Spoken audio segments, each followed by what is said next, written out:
G'day, Nick from Deuce Gym Venice, here to take you through today's training. We're starting off with our shoulder health series, taking it up a few reps from last week, still doing the 3 rounds.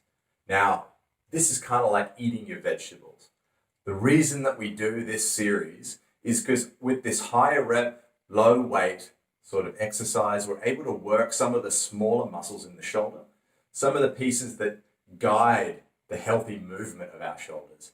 And so that allows us to then move pain-free, injury-free, even if we're lifting bigger weights or doing more explosive, more aggressive movement. So we're kicking off with the I raise, the Y raise, and the windmill.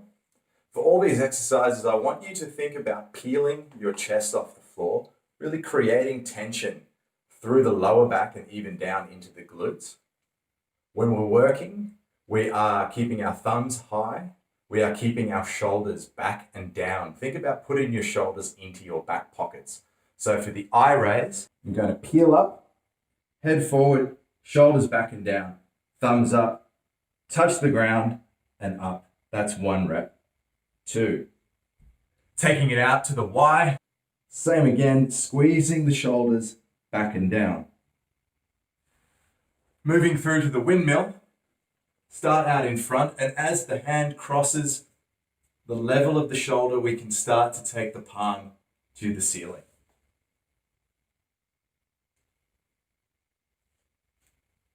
Moving on to the Scap Push Up, we're focusing on creating external rotation through the floor and keeping a tight core with a slight hollow body shape, so no hip sag.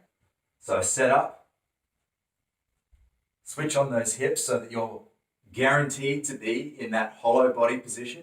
And then we are keeping the arms straight, moving as much through the range of motion as the shoulders as we can. Final piece in the shoulder health series is our Cuban Press.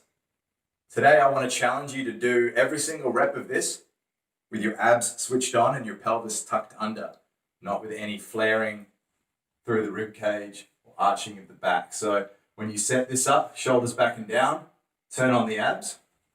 We're trying to hit a scarecrow position, and I want your elbows in line with your shoulders, and then I want to challenge you to move the hands above without the elbows moving. Keep the elbows as still as possible. Drive overhead, abs are still tight. Coming back down to that 90-degree position, shoulders are still tight. Moving again, trying to keep the shoulders and the elbows in line and down. That would be 1 rep.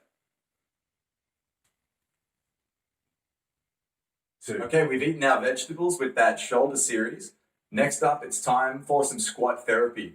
So you're looking to accumulate 10 minutes in the bottom of a squat. That might mean you do 5 minutes and 5 minutes. That would be a pretty aggressive rep scheme. Other people might need to do 10 sets of 1 minute with a quick stand up and shake out each time. So find something that pushes your edge and go with that. So some of that time you might just spend in a standard squat position, trying to hang out here, open the hips up. You could focus spending a bit of time driving the elbows out, really stretching through the groin. You could spend some of that time focusing on getting your chest really high, even imagining you're in that front rack position that you would have if you were using a barbell. Last piece of the day, we've got a nice burner.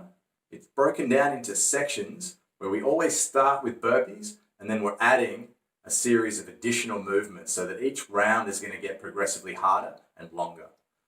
Pacing here is going to be key. Don't come out too hot, but don't come out like a slouch either. Have a look at the total number of burpees. That's going to help you to inform how quickly you attack these, but consistent pacing is going to be how you get this done most efficiently. And now I'll take you through each of them. Standard on the burpee today. We want the chest to contact the floor.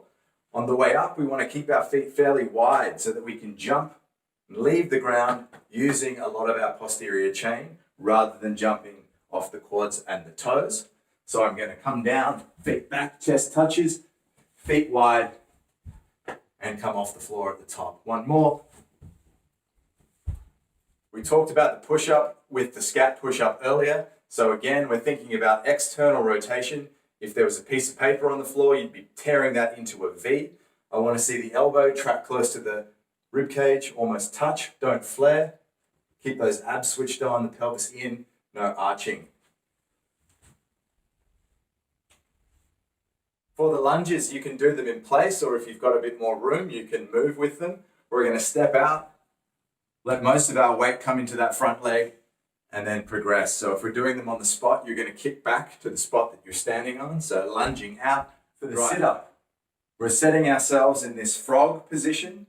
The standard is going to be that I touch the ground behind me, and on the way up, I touch either my feet or, for extra credit, the ground in front of my feet. So back and reach, driving forward, pulling that back down, driving forward, touching for each. Last movement is going to be the air squat. The standard here, feet are slightly outside the hips, and I'm looking for my hip crease to get below the level of my knee, and I want to keep my chest nice and high. So I come down, reach depth, driving back up, little squeeze of the butt at the top, bring the hips forward, like that. As I said before, pacing is key here. Don't come out too hot, but don't come out too slow. Try to keep your pace nice and even. Try to breathe steadily throughout, and then in that last round, really see how much you can hurt. Have fun.